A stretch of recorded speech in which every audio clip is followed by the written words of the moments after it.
Hello and good day, everybody.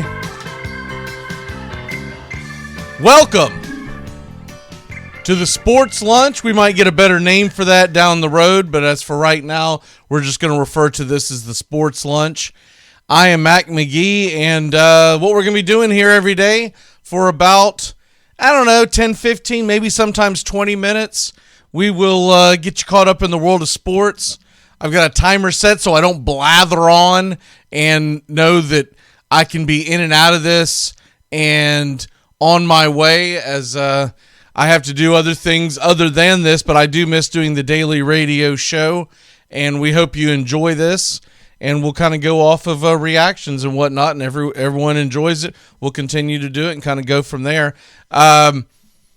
Basically, what will happen is this will drop around lunchtime every day, maybe a little before, maybe a tad after, but around lunchtime, you can pick it up and listen to it on your lunch break or maybe on your drive home. Just kind of get you caught up in the world of sports. For the foreseeable future, Fridays is going to be dedicated to Major League Baseball. That'll be your Braves Country today, and we will go over all the Major League Baseball signings and rumors and whatnot. Because on Fridays, we do the full show anyways in the morning, and that's predominantly football. So I do want to do some baseball content every week, and I figured Fridays would be the best day to do that. So we will be diving into all the baseball signings. There's many more that will be coming around the bend, but we'll get you caught up on that on Friday. This morning, we're going to start off with the topic at hand, and that is the college football playoffs and what's going on with the rankings there. As of right now, the college football rankings look like this. In case you missed it last night, you have the Georgia Bulldogs once again are number one in the country. No surprise there. No real surprise there. And Alabama's number two. That one to me is a little suspicious, and it just shows you the bias that the media has, mainly because this is a television show that is being put on by ESPN, and they have something called the Southeastern Conference Network. If you go by the body of work, whether you like it or not, Oregon should be the number two team. Alabama, they lost to Texas A&M, and Texas A&M now has 3 losses on the year, so you can't say that their loss was this incredible loss. They don't really have a market-stamped win yet. It's not necessarily their fault, but Alabama Crimson Tide, their schedule, they beat Florida on the road, and at the time it was a close-fought game. Everyone thought that was a big deal. Well, now we come to find out Florida is not a good football team. They're 5-5 and struggled to beat Samford last week. That's about it. They did beat Ole Miss, and Ole Miss is a good team. They beat them at home, but that's it. That's their market stamp win. Oregon, their stamped win is obviously on the road at Ohio State. Now, the one drawback you can say is that they lost on the road to Stanford. Stanford's not a great football team, but they do have the big win at Ohio State, who is number 4 in the country. So right now the standings look like this. It is Georgia, Alabama, Oregon, Ohio State. And then you have the arguments. Cincinnati's number 5, Michigan's number 6, Michigan State number 7, and Notre Dame number 8, Oklahoma 9, and Wake Forest 10. I'm going to cut it off there because anyone else is not going to have a realistic shot. And for Wake Forest, Oklahoma, I said Oklahoma, excuse me. I meant Oklahoma State. Oklahoma State's number 9. For Wake Forest, Oklahoma State, Notre Dame, for them to get into the conversation, they're going to have a lot of help. Because remember, Notre Dame's loss was against Cincinnati, and that loss was at home. So you're going to have a hard time arguing that you belong in over Cincinnati. So they're going to need an upset of Cincinnati to get in. And if you look at Cincinnati's schedule, SMU, ECU, and then the conference championship game, their best chance to lose would be this weekend, but it's going to be at home against SMU. So we'll see how that plays out. But I will say this for Cincinnati.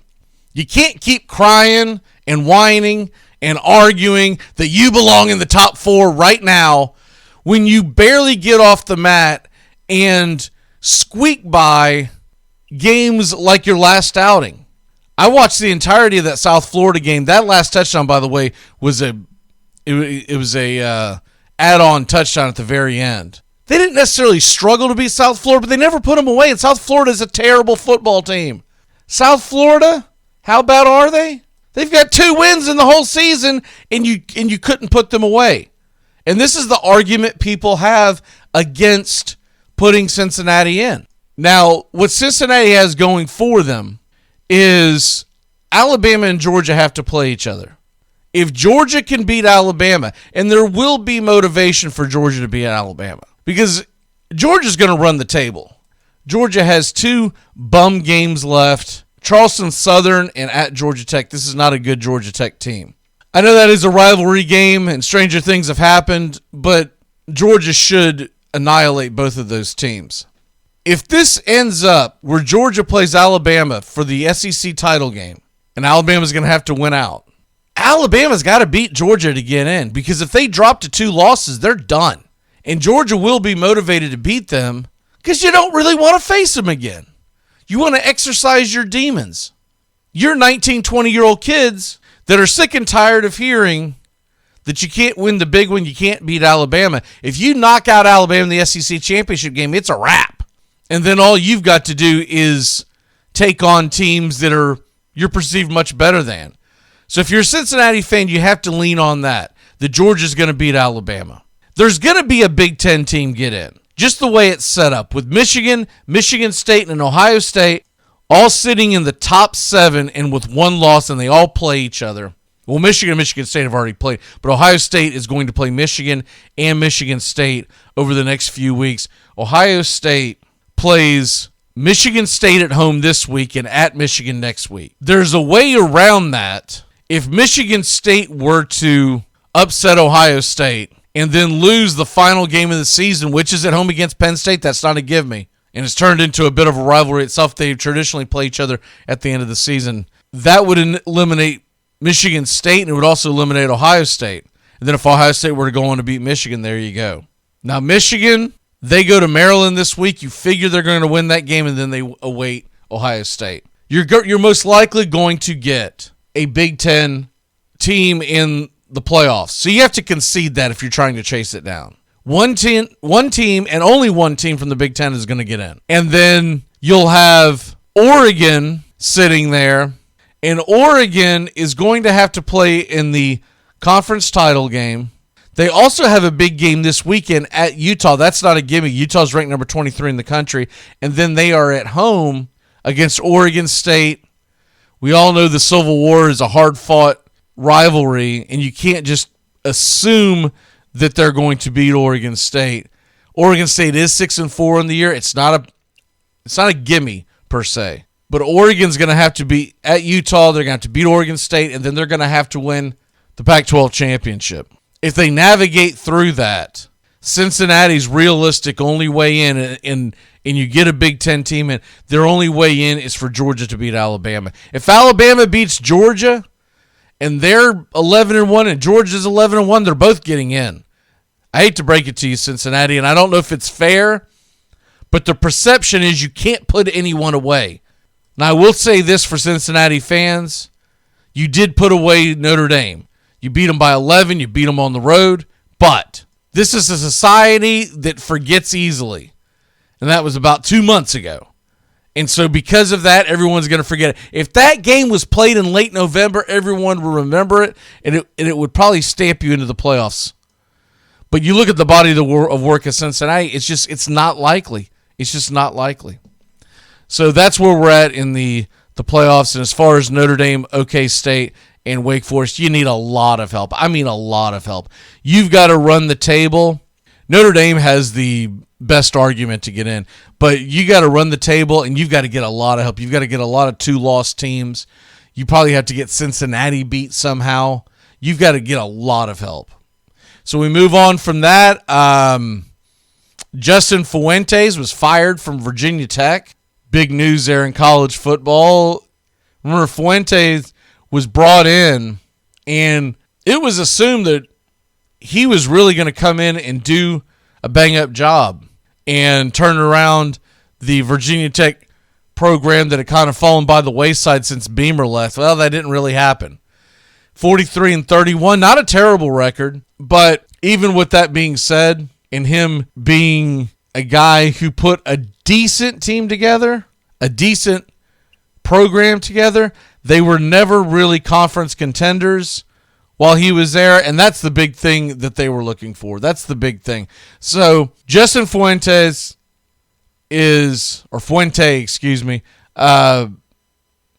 seasons, 43 wins. It's not what he was paid to bring in to do. And his recruiting class is abysmal this year. So with all that being said, he's gone. We'll start looking at the search for the new coach. But the new coach, the new hires that everyone's really concerned with right now, it's the LSU job and it's the Southern Cal job. And Lincoln Riley of Oklahoma is downplaying interest in the LSU job. We'll see if he is ready to jump ship. You know, he's had some good years at Oklahoma. He knows he's going into the Southeastern Conference. One way or the other, he knows he's sticking in the SEC. Will he stick with Oklahoma or will he go to LSU, who you look at both of the jobs are pretty similar. And I think the big question Lincoln Riley would want to know is, if it were me, how are we busting up these divisions?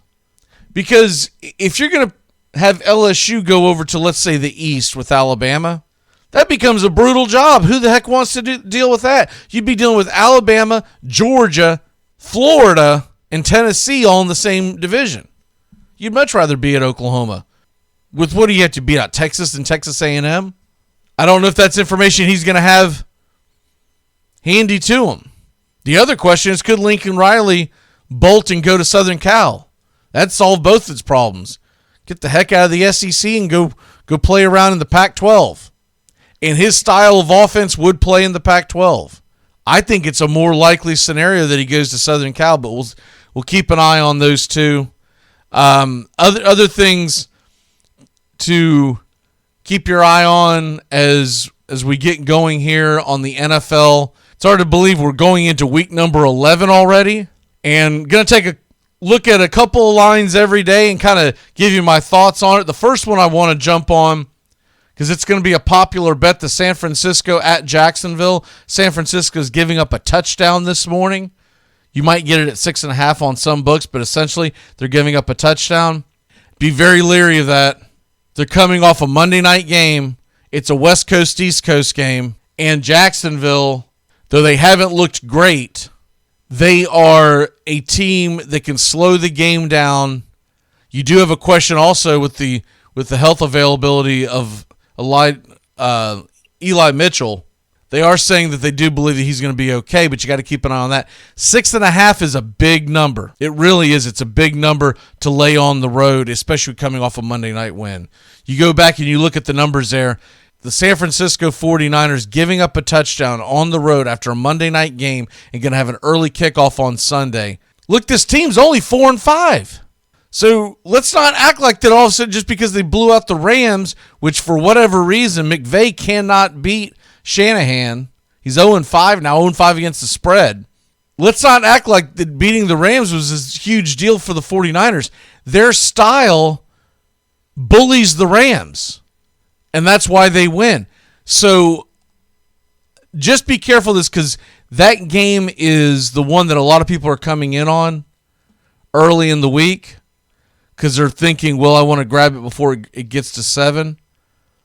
I would be just a little leery of this.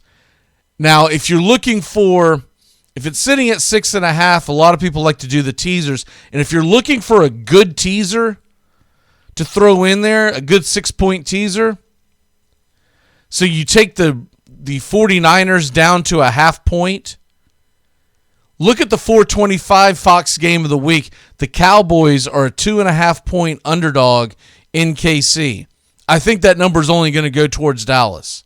So if you like it, you better jump on it now if you like the Cowboys, because I think that number is going to be closer to a pick'em at kickoff. And if you can get the Cowboys plus 8.5 and the 49ers essentially a pick'em with the minus 0.5, That's a really good teaser that I like, and I'd be willing to jump on. So that's my thoughts as far as the NFL lines today. Did want to jump on that. And the other thing that everyone's kind of skating over, kind of looking past, the New England Patriots. And they play tomorrow night, and we'll talk about that on tomorrow's show. But the New England Patriots, they have won 5 of their last 6, 4 in a row, after a lot of people were saying, what is wrong with Belichick? He has got his team, and he's got basically Brady Jr. and Mac Jones playing very well at this point, and they're going into Atlanta. It's going to be a tough game. It's going to be a really tricky game. But with that being said, I'm looking at a Patriots team that's playing phenomenally. And guess what? They are right in the hunt for the playoffs, for the division, and they have 2 matchups against the Buffalo Bills still left in their division. And that is a big, big deal. We're going to go ahead and head on out of here. Typically, we're going to do some turn back times for you, but don't really have time to do that today. We will start that tomorrow. I will go ahead and throw a couple of birthdays out to you. Remember Jeff Nelson, the pitcher for the New York Yankees, the left-handed reliever?